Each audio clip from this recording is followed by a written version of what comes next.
Ang naging sakit ko ay ovarian cancer. Stage 3B. Nung matukas namin, nung biopsy yung kinuha sa akin. Nung magpa-check up kami sa doktor, sinabi niya sa akin kaagad, nabigla ako. Sabi niya, ako, delikado ito. Kinakalang magpa-clearance na kayo. As soon as possible, ay kinakalang ma-opera kayo. Meron ko kayong bukol, and I think this is cancer.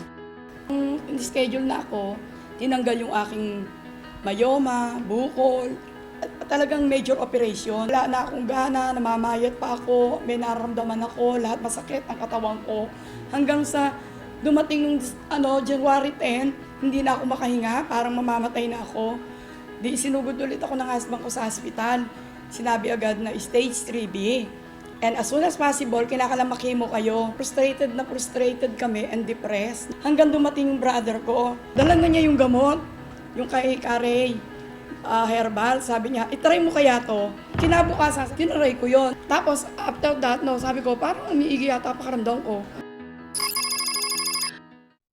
Nagpunta ako dito sa office ni Bitag upang patunayan ko na talagang wala na ang cancer cells sa loob ng aking katawan. Nakaroon akong resistensya na makakain, kumakain, hindi natulog dahil sa herbal ni Carey.